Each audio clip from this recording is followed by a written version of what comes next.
Hello, everyone. My name is Christina.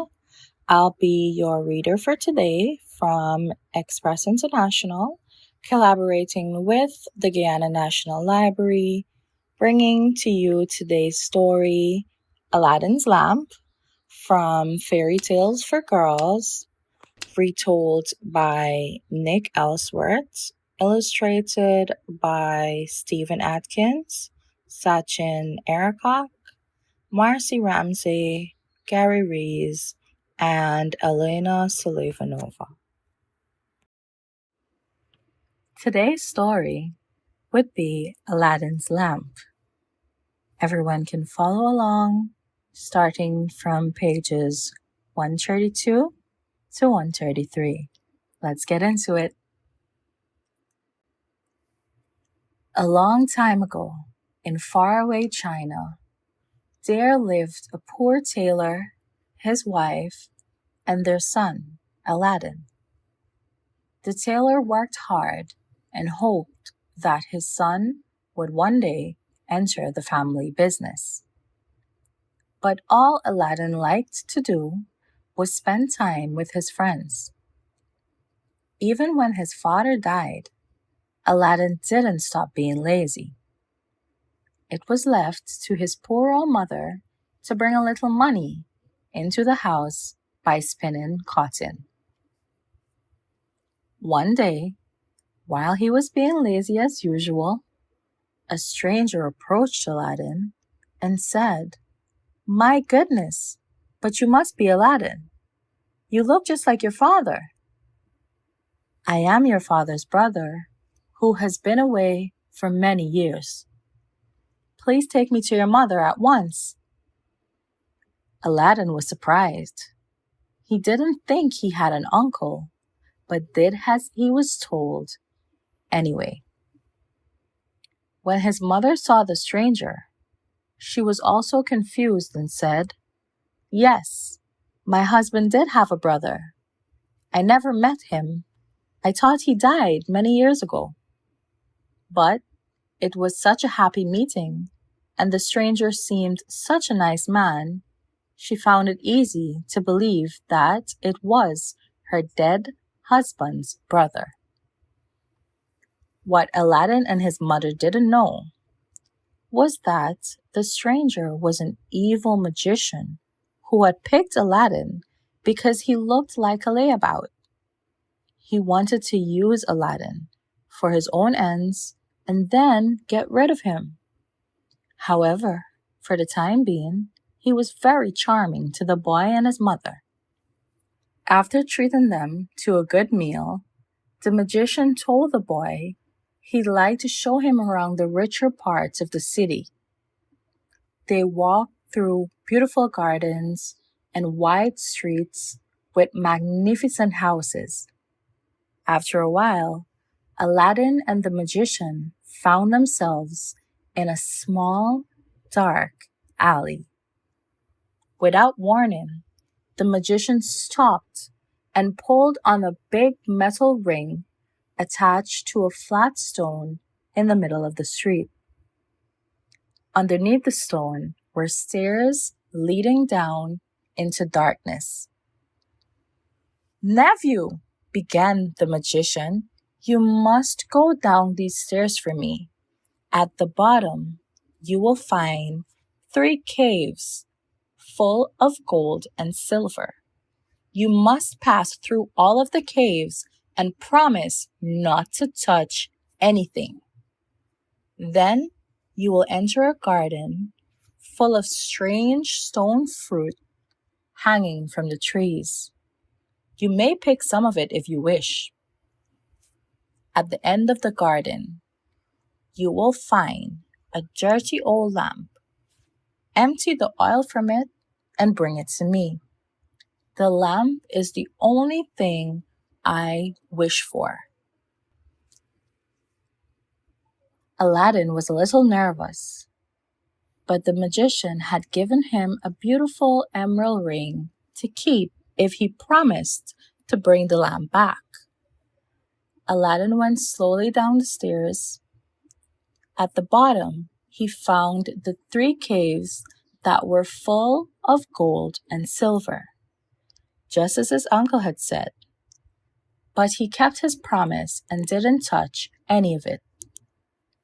Then he entered the garden with the strange stone fruit hanging from the trees. He stuffed as many as he could into his pockets, then carried on until he reached the end of the garden.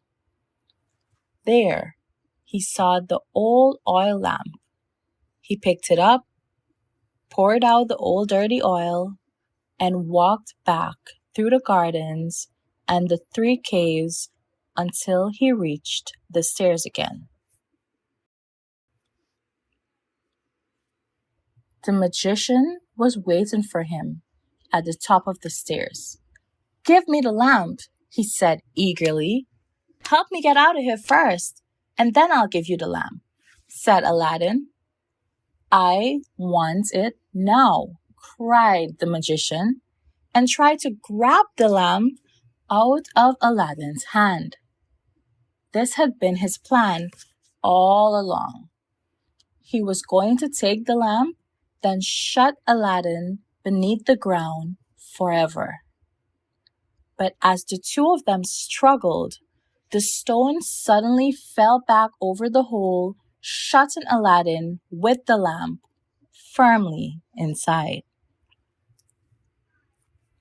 The magician quickly realized that his plan had failed and left China, never to be seen again. For 2 days, Aladdin stayed in the cave without any food and water. He was getting very weak. Then, by chance, he rubbed the ring the magician had given him. All of a sudden, there was a blinding flash, and a very large man appeared in front of him. "Who are you?" asked Aladdin in astonishment. "I am the genie of the ring, master. Your wish is my command. What can I do for you?" "Get me out of here!" cried Aladdin. There was another blinding flash, and Aladdin found himself standing in the alley above. Looking down, he saw that the big metal ring and the flat stone had completely disappeared. He rushed home to his mother, who was overjoyed to see him. "Where have you been, my boy?" she asked, hugging him. "I'll tell you later," said Aladdin. "I'm so hungry. I haven't eaten for 2 days. Please feed me, mother."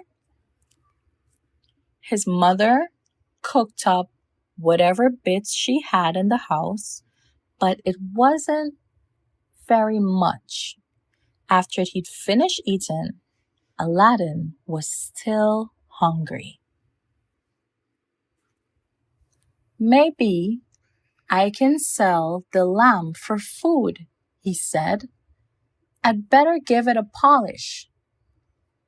As soon as he started to rub the lamp, there was another blinding flash, and another large man appeared. Both Aladdin and his mother cried out in amazement. "Who are you?" he asked in a trembling voice. "I am the genie of the lamp, master," said the large man. "Your wish is my command. What can I do for you?" "Bring me a table full of food," commanded Aladdin. In the blink of an eye, a table appeared, crammed full of the most delicious food, all served up on silver plates.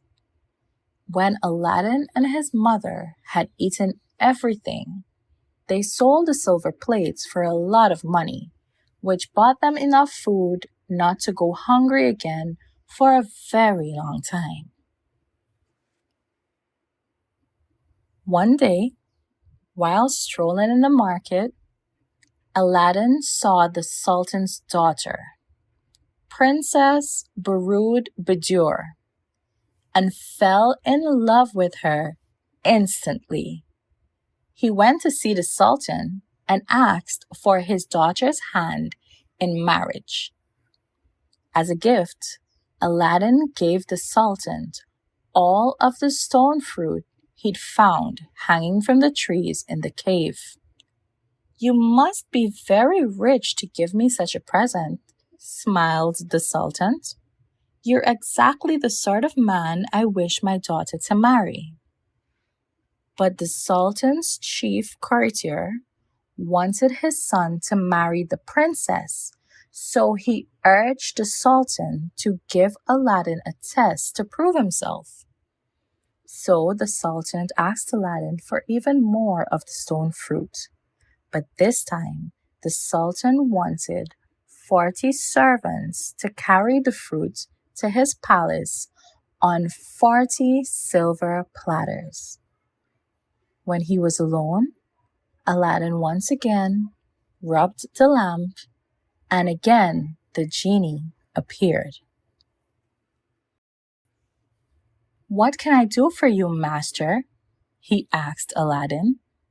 "Send 40 servants bearing 40 platters of stone fruit to the Sultan's palace," ordered Aladdin.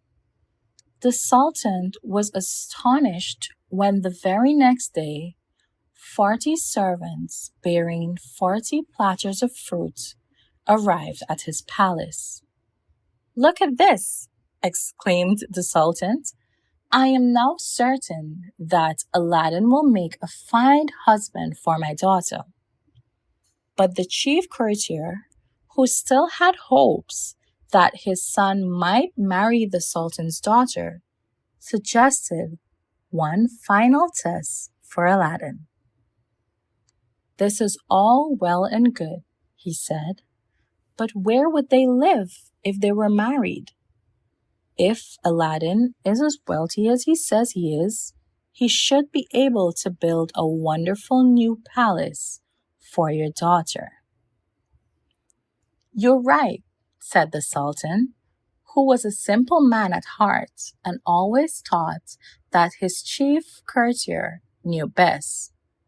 He told Aladdin that he could definitely marry his daughter if he built her a marvelous palace to live in. Aladdin summoned the genie once again, and once again the genie did his magic. Shortly after, a brand new palace appeared right next door to where the Sultan lived. It was the finest palace anybody has ever seen. The walls were covered with gold and silver, and every room was filled with fabulous treasures. Aladdin and the princess had a huge wedding and lived a long and happy life. Aladdin never forgot the secret of his happiness and made sure to keep his lamp safe for the rest of his days. This brings us to the end of our story for today. Thank you all so much for listening. Please remember all of our books, including today's feature, can be borrowed from the Guyana National Library. If you aren't a member already, please be sure to sign up to access a world of reading to ignite your imaginations. Please be sure to like, share, and subscribe to this channel to receive notifications when new books are added. Until next time, this is Christina, your reader, saying bye-bye and have a good one.